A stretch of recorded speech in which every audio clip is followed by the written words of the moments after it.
Hi everyone, I'm Laura Reed and this is the Joy Project. We're here today with Jenn. Hi Jenn. Hi. And our expert James. Hi James. Hi. So James, you want to introduce yourself to everyone? Sure. Thanks for having me today. I'm really excited to get into this with you guys. I'm a writer and artist based in LA. I've been writing screenplays since I was young. And recently I've kind of moved into narrative design, which is sort of game adjacent writing.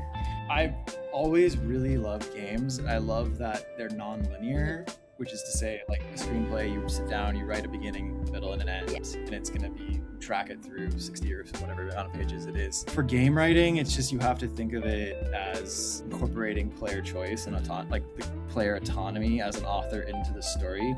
So you really it's really just about opening it up to this huge array of choice that the player will have. So that kind of means a lot more, that something's not really a set in stone, and then you get to have input on it as as you're interpreting it and as you go. And I think actually that really is a key part of what draws me to writing and what draws me to art is the ability to provide people the option to interpret something. Yeah. So it's not really like you're guiding someone in any set way. It's really about presenting something that you can learn from and grow from. That's cool. I literally wrote down when you said player autonomy, I wrote that phrase down because that really makes me think about working through trauma and the importance of autonomy and reclaiming that sense of agency. And we do a lot of that work in narrative therapy, but we also do it with art therapy.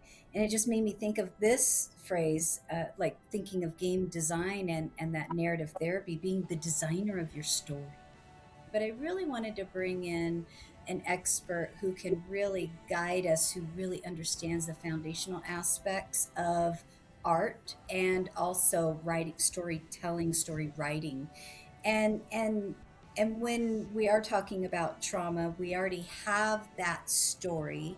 Trauma is cognitive, but it's also in the body and it resides in the body. So when we use narrative therapy and we do writing, then we're addressing a lot of those cognitive components.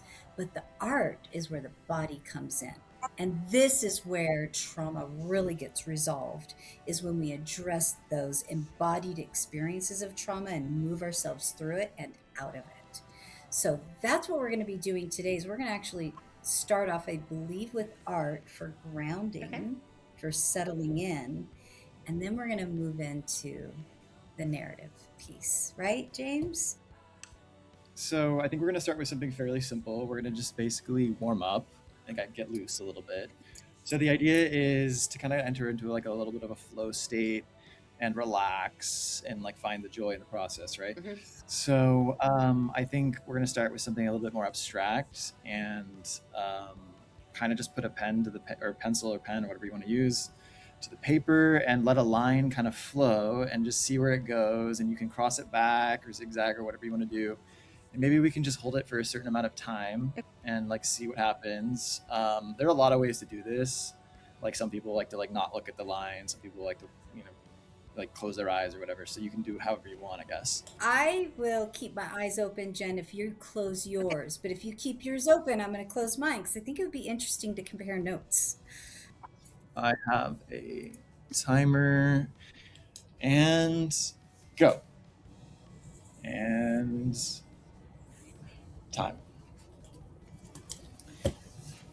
Oh man. So that was nice. I just basically scribbled around on my page. Me too.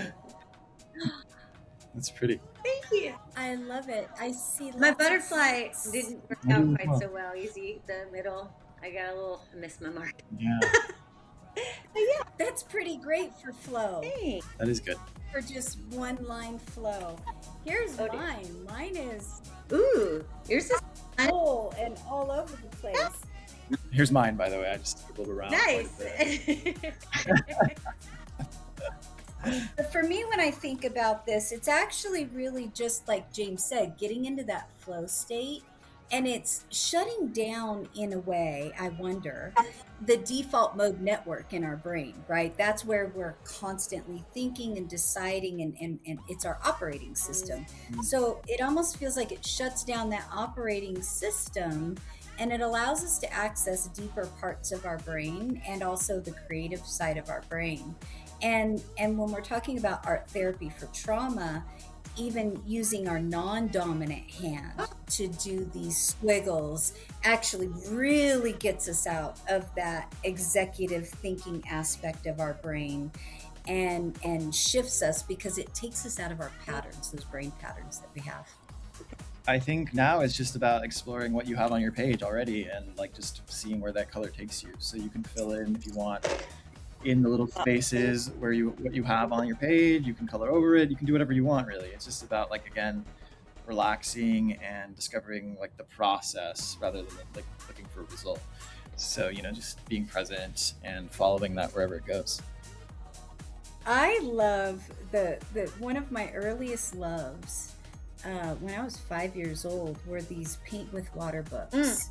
And the ink was already embedded into the pages, and all you had to do was dip your brush into water and then paint the picture. And that was one of my greatest joys at the age of 5. And last November, I went to Hawaii with the same childhood best friend I used to do paint with water with, and she brought books, paint with water books, and we painted together in Hawaii for the first time in That's so fun. many decades. And I brought them home, and I still use them just when I want to. They're so be in relaxing. flow. Yeah. It's a great habit. All right, should I show you my drawing? Yeah. What's how are you guys coming along with yours? Should we show? Oh, pretty. Oh. Oh my. That's Hearts really came through. Oh, and the butterfly. Yeah. My wow. abstract butterfly. Kind of looks like almost like a flower to me, like a plant, like a stem under it. Mine's not quite as beautiful as yours, because I have so many odds. I mean, I'm not going to judge it, but I think yours is just absolutely stunning, because those pieces just pop out. I will. And you inspired me to go ahead and color in my heart. We should. How do we do, James? What do you think? Yeah, I just grabbed what I had nearby. Ooh, that's fun. And I did some lines as well. I thought I'd get a little weird with it. Some dots.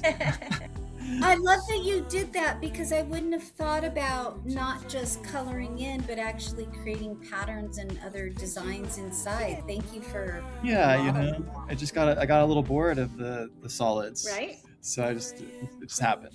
Did you guys want to do the telephone edition of the sentence to pass over? Yeah, sure. Okay. Yeah, I guess we can just have the sentence to start and then pass it along. When I'm feeling stuck. It feels like being in mud. Like Georgia clay mud. It's really thick.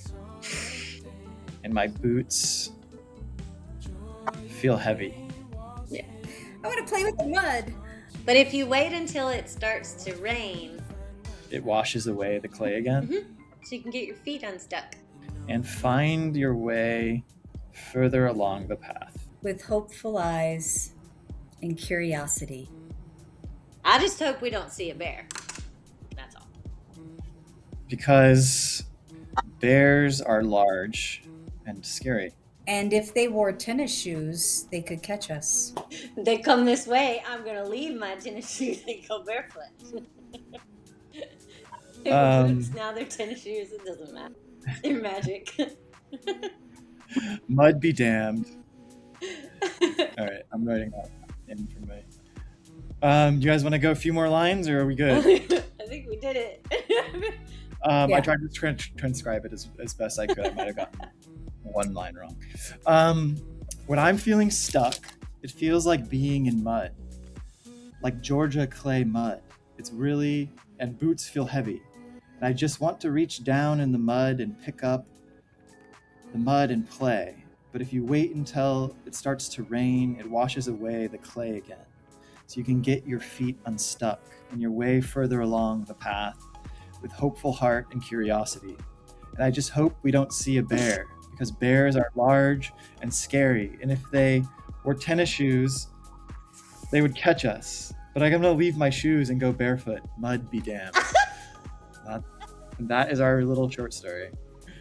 Yeah, I just thought it was interesting how at the end, I'm gonna leave my shoes. It was because you go from the getting stuck at the start with the shoes, Yeah. and then the shoes are ultimately abandoned at the end. Because you don't really need them if you have. I mean, if you grew up in the woods and your feet don't mind barefootness, I guess, yeah, you don't really need them. Maybe they'll hold you back. Eaten by a bear, keep your shoes. Right. But we feel more free, secure, barefoot oftentimes, and Yeah, and I just love how it's a like very associative way of telling stories. It's like you build off a previous line. Yeah. I love that it's tapestry. And I think that's how a lot of stories really are told. You know? Yeah.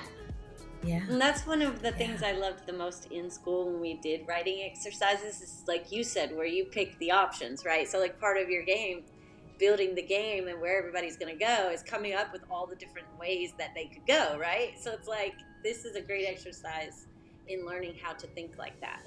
So I'm working on a game right now. I'm really excited about it. I'm hoping to have a demo release by the end of this summer. And then I have a website, jamespohara.com, which is my kind of writing portfolio. So if you want to check out what I'm working on, you can do that there. I will eventually be updating that with all my new game and stuff. So that's kind of where I'm at. But yeah, I'm on LinkedIn. I'm on, the basic social media. So Cool. yeah, James O'Hara, jamespohara.com. Feel free to reach out. Yeah. Awesome. Thank you. I feel very much way more joyous today. Thank you. Oh, good. I'm happy to hear that. Thank you for having me. This was Yeah. fun. This is like a learning experiment for me too, by the way. I've never actually done any kind of walk people through exercises in this kind of way. So Nice. it's nice. I am the volunteer forever and always. Well, I know for a fact I'm feeling way more joy today, and I just want to thank you, James, so much for joining us and leading us and giving us insights into different ways that we can tap into joy. And Jenn, of course, thank you for being a volunteer and for allowing us to walk with you on your journey. And thank you, everyone, for joining us here at the Joy Project. Stay tuned for more. Bye, everyone. Thank you. Bye.